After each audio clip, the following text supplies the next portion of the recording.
के बच्चे को दूध पिलाती तो मालिक सर पर आकर खड़ा हो जाता।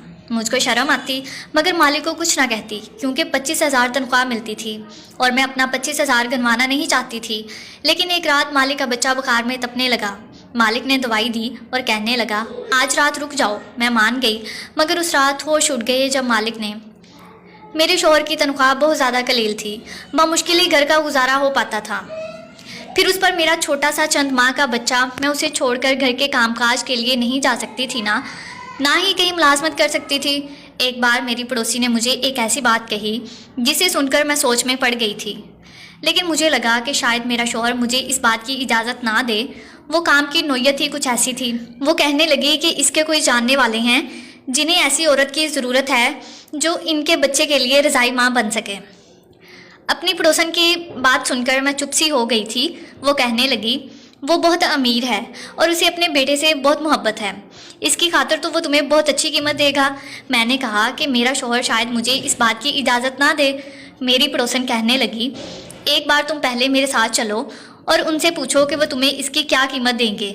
अगर वो पैसे बहुत ज़्यादा माकूल हुए तो जाहिर सी बात है तुम्हारा शौहर इनकार नहीं कर सकेगा, क्योंकि तुम्हें पैसों की ज़रूरत तो है ही।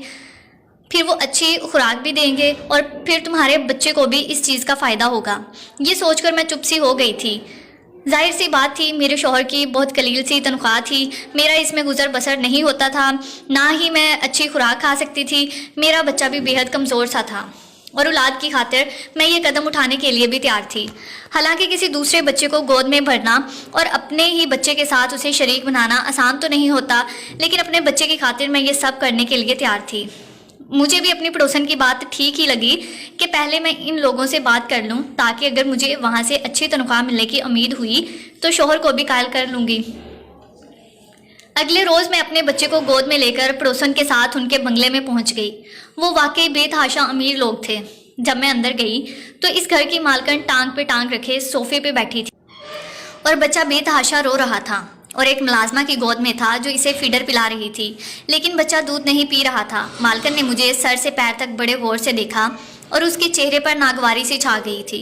कहने लगी, ना जाने तुम्हारे मालिक के दिमाग में कौन सा भूसा भरा हुआ है। आजकल लोग डब्बों का दूध पिलाते हैं और बच्चे पल जाते हैं, लेकिन नहीं, उसे अपनी बात ही पूरी करनी होती है। कहने लगी, बहरहाल ये मेरा मसला नहीं है, तुम्हारे मालिक अभी कमरे में हैं, बाहर आते हैं तो उनसे बात कर लो। ये कहकर वो उठकर बाहर चली गई और ड्राइवर को पुकारने लगी कि उसने शॉपिंग पे जाना है, इसलिए गाड़ी को रेडी करे। मैं तो उस औरत को देखकर हैरान सी रह गई थी कि कैसी माँ थी आखिर वो। खैर, फिर मैं सोचने लगी कि शायद कोई बीमार औरत है जो कि मजबूरी की हालत में अपने बच्चों को इस हक से मुस्तफ़ीद करने से कासिर है। लेकिन ये तो हट्टी कट्टी औरत थी, सेहतमंद भी थी, अपने बच्चे को इस नेमत से नवाज सकती थी।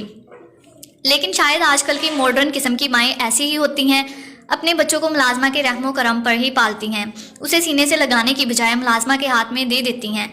मैंने गहरी ठंडी सांस भरी थी।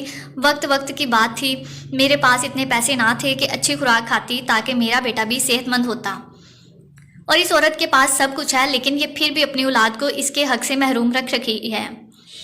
औरत उठ के जा चुकी थी। कुछ देर के बाद उस घर का मालिक कमरे से निकला और मेरी पड़ोसन से कहने लगा कि क्या ये है वो खातून? पड़ोसन कहने लगी, जी यही है। मेरी गोद में पकड़े मेरे बेटे को उसने भगौर देखा था और फिर मेरी सेहत भी कोई बहुत अच्छी ना थी, मैं दुबली पतली सी थी। वो कहने लगा, इन्हें तो खुद खुराक की अच्छी खासी ज़रूरत है, ये भला मेरे बच्चों को कैसे पाल सकती है। मैंने उसकी बात सुनकर कहा कि रोज़ी रोटी अल्लाह के हाथ में होती है, जिस रब ने बच्चे की खुराक का जरिया बनाया है तो ताकत भी वही देता है। मेरी बात सुनकर उसने बड़े मुतअज्जब से अंदाज में मुझे देखा था। कहने लगा, मेरा बच्चा बहुत बीमार रहने लगा है क्योंकि उसे ये पाउडर वाला दूध मुवाफिक नहीं है, और मेरी बीवी किसी तौर पर भी राज़ी नहीं है कि बच्चे को इसका ये हक दे। मैं अपने बेटे की सेहत पर कंप्रोमाइज़ नहीं कर सकता। मैंने कहा कि आप मुझे कितने पैसे दे सकती हैं? मेरे सवाल पर कहने लगा, जितने आप चाहें, मुझे पैसे देने में कोई कबाहत नहीं, बस मैं ये चाहता हूँ कि मेरा बच्चा ठीक और तंदुरुस्त रहे। उसने मुझे महीना 40,000 का कहा। ये सुनकर तो हैरत से मेरी आंखें फटी की फटी रह गई थी। ये मेरी ज़रूरत से अच्छे खासे ज़ायद पैसे थे। जब मैंने अपने शौहर को बताया तो पहले तो वो खामोश हो गया, लेकिन थोड़ी सी पेशरफ्त के बाद अगले रोज़ जब मैं उस बंगले में गई, मालिक घर पर ही मौजूद था। मुझे देखकर अपना बेटा मुझे पकड़ा दिया। कहने लगा, आज आपको दिन भर यहीं रहना पड़ेगा, ہاں، رات کو 10 بجے کے بعد آپ جا سکتی ہیں۔ میں اپنے بیٹے کو بھی ساتھ لائی تھی۔ میں ایک ملازمہ کے ہمراہ ایک کمرے میں چلی گئی۔ وہ کمرہ اس بچے کے لیے ہی مخصوص تھا۔ وہ بچہ روئے جا رہا تھا، شاید شدت بھوک کی وجہ سے۔ میں نے اسے اپنے ساتھ لگا لیا، اسے چپ کرایا۔ کچھ ہی دیر میں وہ سو چکا تھا، لیکن اس بچے کو میری گود میں دیکھ کر میرا بیٹا بڑے غور سے مجھے دیکھ رہا تھا۔ میں اپنے بچے کے حق میں کسی اور کو بھی شریک کر چکی تھی۔ میرا بیٹا بار بار میری طرف لپک کر یا گود میں آنے کی کوشش کر رہا تھا، لیکن اس وقت مالک کا بیٹا میری گود میں تھا۔ میں اسے ہی سلانے کی کوشش کر رہی تھی۔ میں نے اپنے بیٹے کے چہرے پر ایک عجیب سی بے چینی سی دیکھی تھی۔ کچھ ہی دیر میں مالک کا بیٹا سو چکا تھا، لیکن میرا بیٹا جب بھی میری جانب لپکتا میں مجبوراً اسے خود سے پیچھے ہٹانے کی کوشش کرتی۔ مجھے لگ رہا تھا کہ جیسے میرا بیٹا ابھی رو دے گا، اس لیے میں نے اس بچے کے کھلونے اپنے بیٹے کے ارد گرد رکھ دیے۔ میرا بیٹا ان کھلونوں سے بہل سا گیا تھا۔ میں نے اس بچے کو سلایا اور بیڈ پر لٹا دیا۔ کمرے میں اے سی بھی آن تھا اور پھر میرے اپنے بچے کو بھی بھوک لگ رہی تھی۔